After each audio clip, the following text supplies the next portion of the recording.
DCB മീഡിയയുടെ പുതിയൊരു വീഡിയോയിലേക്ക് സ്വാഗതം. സ്വർണ്ണ പണയവുമായി ബന്ധപ്പെട്ട് റിസർവ് ബാങ്ക് ഓഫ് ഇന്ത്യയുടെ പുതുക്കിയ ഉത്തരവ് 2026 ഏപ്രിൽ 1 മുതൽ നിലവിൽ വരികയാണ്. നിലവിൽ സ്വർണ്ണപ്പണയം വെച്ചിട്ടുള്ളവരും ഇനി സ്വർണം പണയം വയ്ക്കുവാൻ ഉദ്ദേശിക്കുന്നവരും സ്വർണ്ണപ്പണയത്തിന്മേൽ ഏപ്രിൽ 1 മുതൽ നടപ്പിലാക്കുന്ന പുതിയ മാറ്റങ്ങൾ അറിഞ്ഞിരിക്കേണ്ടതാണ്. അതിനാൽ വീഡിയോ പൂർണ്ണമായും കാണുക. വളരെ പ്രധാനപ്പെട്ട ഈ ഒരു ഇൻഫർമേഷൻ മറ്റുള്ളവരിലേക്ക് കൂടി ഷെയർ ചെയ്ത് നൽകുക. ചാനൽ ആദ്യമായി കാണുന്നവർ സബ്സ്ക്രൈബ് ചെയ്യുവാനും ഫേസ്ബുക്കിൽ കാണുന്നവർ പേജ് ഫോളോ ചെയ്യുവാനും മറക്കാതിരിക്കുക. സ്വർണ്ണ പണയവുമായി ബന്ധപ്പെട്ട റിസർവ് ബാങ്കിന്റെ പുതുക്കിയ ഉത്തരവ് ഏപ്രിൽ 1 പൂർണ്ണതോതിൽ നിലവിൽ വരും. ജൂണിലാണ് റിസർവ് ബാങ്ക് ഉത്തരവിറക്കിയത്. ചട്ടം പാലിക്കാൻ 6 മാസം സമയം നീട്ടി നൽകണമെന്ന് ഗോൾഡ് ലോൺ സ്ഥാപനങ്ങൾ ആവശ്യപ്പെട്ടിട്ടുണ്ടെങ്കിലും RBI ഇതുവരെ തീരുമാനമെടുത്തിട്ടില്ല. സ്വർണ്ണപ്പണയ വായ്പ സംബന്ധിച്ച കടുത്ത വ്യവസ്ഥകളിൽ നിന്ന് 2.5 ലക്ഷം രൂപ വരെയുള്ള വായ്പകൾക്ക് ഇളവ് നൽകിയിരുന്നു. പണയം വെച്ച സ്വർണത്തിന്റെ മൂല്യത്തിന്റെ 75% വരെ മാത്രമേ വായ്പയായി നൽകാവൂ എന്നതായിരുന്നു കരട് മാർഗരേഖയിലെ വ്യവസ്ഥ. എന്നാൽ പ്രതിഷേധമുയർന്നതിനെ തുടർന്ന് അന്തിമ വിജ്ഞാപനത്തിൽ 2.5 ലക്ഷം രൂപ വരെയുള്ള വായ്പകൾക്ക് ഇത് 85% ഉയർത്തി. 2.5 ലക്ഷം മുതൽ 5 ലക്ഷം രൂപ വരെ 80%വും 5 ലക്ഷത്തിന് മുകളിലുള്ളവയ്ക്ക് 75% എന്ന പരിധിയും ബാധകമാകും. ചുരുക്കത്തിൽ ചെറുവായ്പകളിൽ വയ്ക്കുന്ന സ്വർണത്തിന് താരതമ്യേന ഉയർന്ന തുക വായ്പയായി ലഭിക്കും. എന്നാൽ മൂല്യം കണക്കാക്കുമ്പോൾ മുതലിനൊപ്പം കാലാവധി പൂർത്തിയാകുമ്പോൾ അടയ്ക്കേണ്ട പലിശയും കണക്കാക്കും. അങ്ങനെ കണക്കാക്കുമ്പോൾ വായ്പയായി ലഭിക്കുന്ന തുകയിൽ കുറവുണ്ടാകാം. ബാങ്കുകൾക്കും ബാങ്കിംഗ് ഇതര ധനകാര്യ സ്ഥാപനങ്ങൾക്കും ഈ വ്യവസ്ഥ ബാധകമാണ്.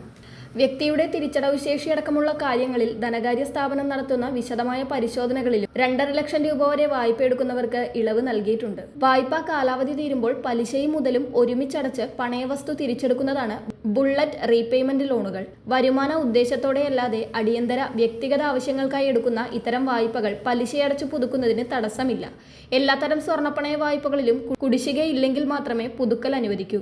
പരമാവധി 1 കിലോഗ്രാം സ്വർണവും 10 കിലോഗ്രാം വരെ വെള്ളിയും മാത്രമേ വായ്പയ്ക്കായി പണയം വയ്ക്കാനാവൂ. സ്വർണ്ണ നാണയങ്ങളിൽ 50 ഗ്രാമും വെള്ളി നാണയങ്ങളിൽ 500 ഗ്രാമുമാണ് പരിധി.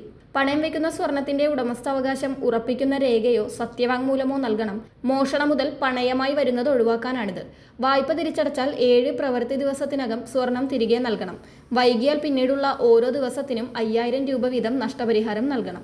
ആഭരണങ്ങൾ, നാണയങ്ങൾ ഒഴികെയുള്ള സ്വർണവും വെള്ളിയും പണയത്തിനായി സ്വീകരിക്കില്ല.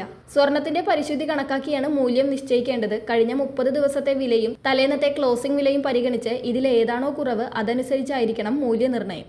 ആഭരണത്തിലെ കല്ലുകളുടെയും മറ്റും മൂല്യം പരിഗണിക്കില്ല. പരിശുദ്ധിയും തൂക്കവും കണക്കാക്കാൻ എല്ലാ ബ്രാഞ്ചുകളിലും ഒരേ രീതിയായിരിക്കണം.